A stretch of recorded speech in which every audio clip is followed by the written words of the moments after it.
Hi, I'm Bob Daly, and this is Gulf Coast Gardening with Nature's Way Resources.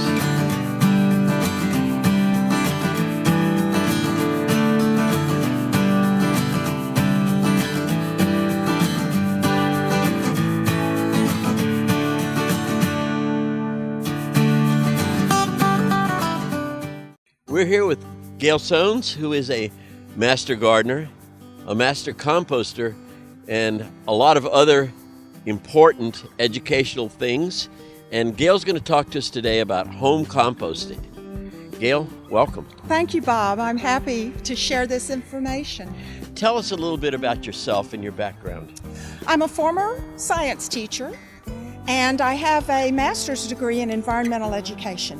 So Fantastic. I really enjoy talking with folks about what we can do, not only to produce compost, but to eat more healthfully and do our bit for keeping our planet healthy.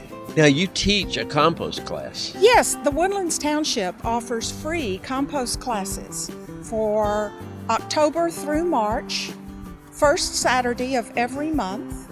And there's quite a few master gardeners there so that folks have an opportunity to ask questions and learn how they can make compost to improve their gardens at home. Fantastic. And also you have a good deal over there on these beautiful compost bins. Yes, if you attend the class, you can purchase this bin for $25. And that's an amazing discount. Don't these retail for like $120? Yes, they Wow. do. So that is an amazing discount. Tell us a little bit about this composting and what you're doing here.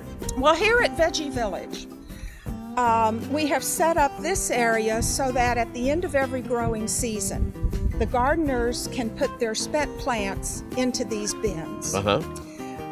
When the plant is at the end of its life, it still contains a high percentage of minerals and nutrients that plant was using to produce whatever vegetable.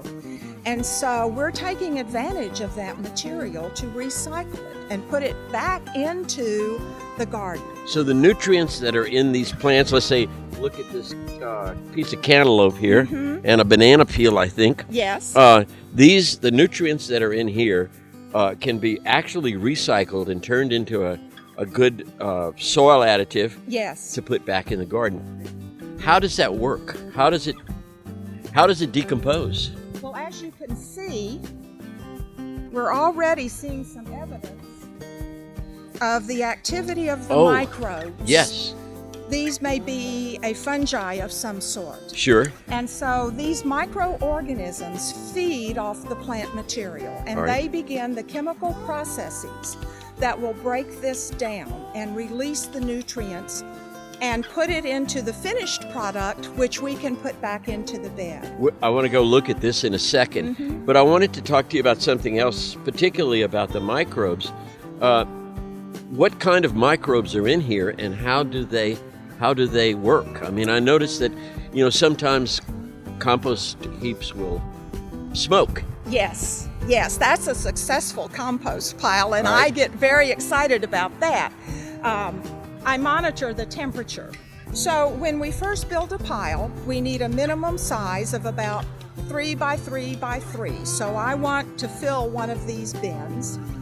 So that's for the mass. You need the mass. Yes, you need the mass because once the process starts, the metabolism of the microbes releases heat.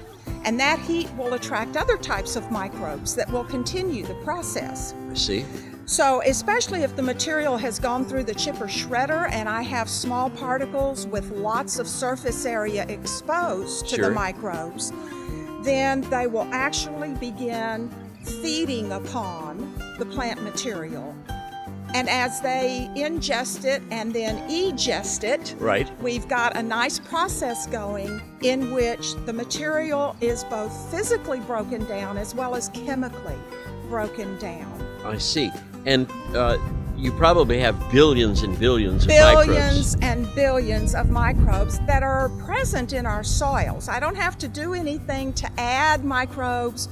I only have to provide the space and the food for them, and they will come. So tell me about things like earthworms and everything, do they come in here too? They come in at the end of the process. Uh-huh. Initially, we want the heat both to speed up decomposition as well as to kill any weed seeds that may stray into our bins. And possible pathogens? And possible pathogens. The gardeners know not to put weeds here, but of course some seeds can blow in. Sure.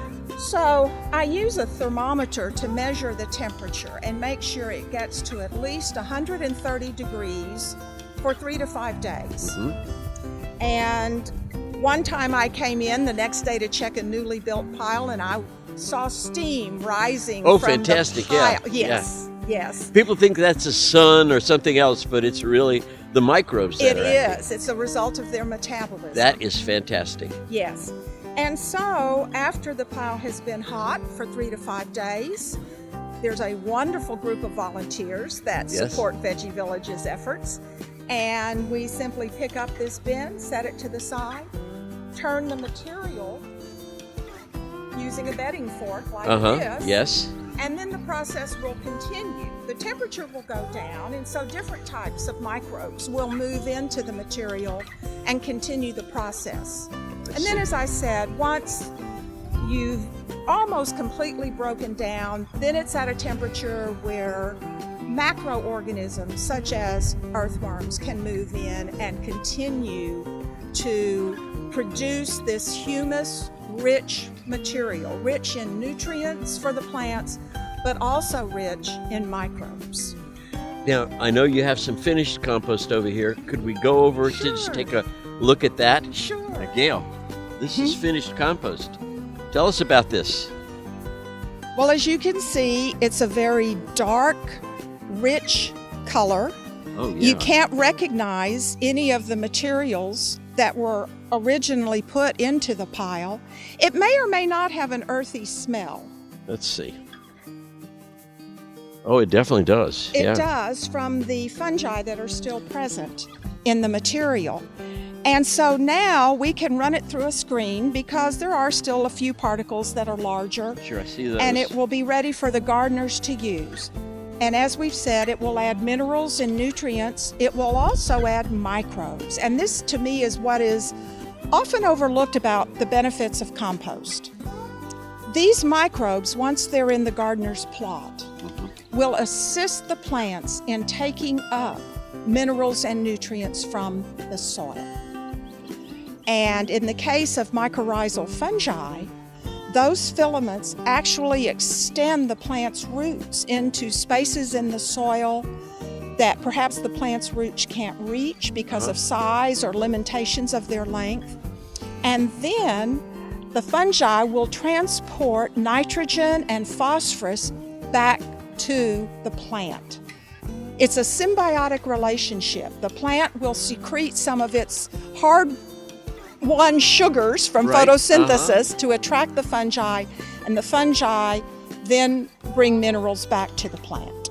Somebody told me that some of the mycorrhizal fungi can get to be miles and miles long. Miles and miles, they compete for some of the world's largest organisms. Oh, my goodness. And sometimes an inexperienced composter will see those filaments in their pile and think, oh no, my pile's contaminated. Right. But it's actually the reverse. That tells you you have a very healthy pile. Now, if I wanted to put this on my garden, this beautiful compost here, how would I do that? Whatever is easiest for you. You can shovel it into a wheelbarrow or a bucket and simply apply it. At Veggie Village, we discourage tilling because we want to maintain that healthy microorganism population in the plots, Sure. maintain those mycorrhizal fungi hyphae in the soil. So you can simply top dress the Put it plot. right on the top of the soil? Right on the top. Because if you dig down, you're going to kill that mycorrhizal fungi? Yes. Fungi, I should say. Tell me about, you mentioned something about Veggie Village. What Yes, is Veggie Village is a special project of the Woodlands Interfaith. We grow organic vegetables that are distributed through the Interfaith Food Bank. So I'm very proud to be a part of that effort. The gardeners here over our 7 years, have produced thousands of pounds of fresh and nutritious produce for our neighbors. That is fantastic, and I see there's some beautiful, beautiful gardens out here, so people take care of them. They do, and we encourage folks who are new to gardening, because part of our mission is to share what we know. And so we're happy to work with folks. And we've had an interesting spring in terms of our weather. Right now, the plants are doing very, very well. We already have tomatoes set, green beans, squashes are growing, a nice variety. And this compost helps us to develop these gardens and develop good food for the other residents. It does. But Gail, you give a lot of talks besides the class that you do over at the Woodlands Township. But you just recently gave a talk to an industry. Yes, Praxair in the Woodlands celebrated Earth Day by asking for a speaker to talk about backyard composting. I'm part of the Montgomery County Master Gardener Speakers Bureau. I see. And the organization is able to offer the services of speakers on a number of topics of interest to gardeners.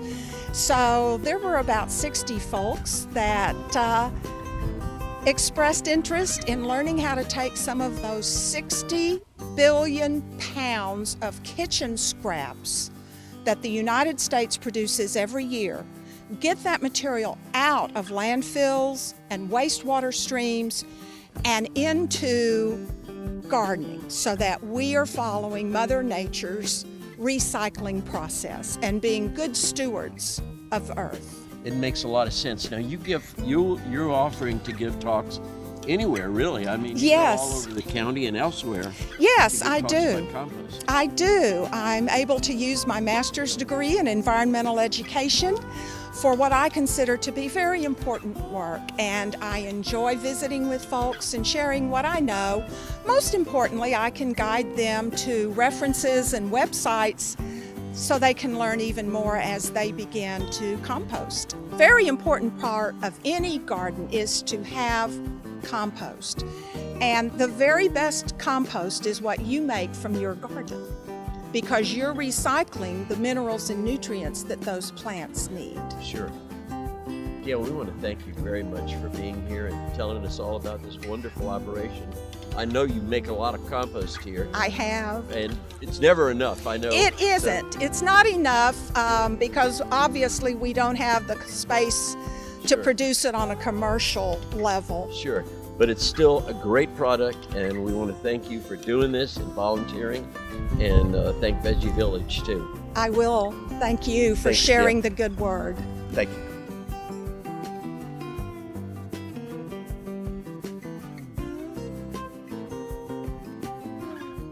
This is Gulf Coast Gardening. Stay tuned for more with Nature's Way Resources.